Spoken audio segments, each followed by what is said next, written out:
সত্যি সদাগর আর একমাত্র ছেলে কাজের মেয়ে করে প্রবেশ করেছি তার বিভিন্ন অংশ আমি লক্ষ্মী নামকে কোন অপরাধী আকর্ষণ করবো তার তার সাথে আমার 12টি বছর ধরে বিবাদ আজকে যদি আমার বাসা আসে না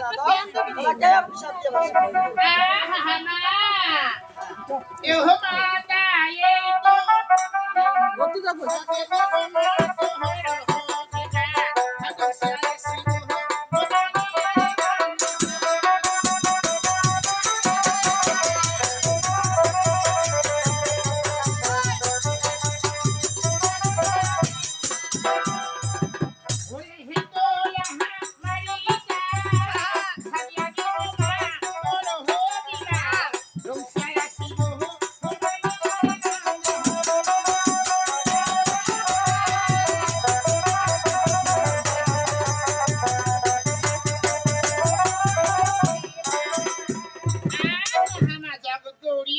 এই তো আমারই কাজ সাজিয়ে দিব আমি তোমার বিবাদ দংশিব এবার আমি ওই বাণী আর নন্দন মাগো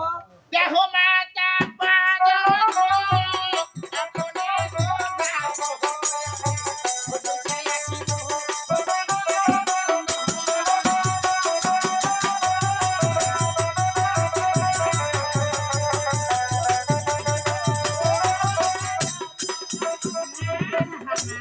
এই তো আমারই কাজ সাজিয়ে দিব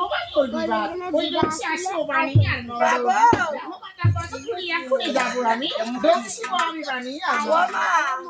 তোমার যে এই মোটা শরীরটা নিয়ে এসে কাজের মেয়ে সেখান থেকে পর তুমি কতটা করে খেছো মা ঈশান কনে স্বাদ রূপে শিবিরের চিহ্ন বন্ধ সুতার সহ্যে পদে না তাহলে তো আমি তোর বিবাহ সাজতে পারবো না কারণ আমার শরীর হচ্ছে পর্বতের মতো শরীর নিয়ে কেমন করে সীতার সজ্জা দিয়ে ঢুকবো না কি বলছো রাগনি ওই দাঁড়ে দাঁড়ে পেটে রাগনি তোকে দিলাম বল তোমার মোটা শরীর লোকে মগে তোমার আশীর্বাদ পেলে অবশ্যই আমি তোমার বিবাহ সাজতে পারবো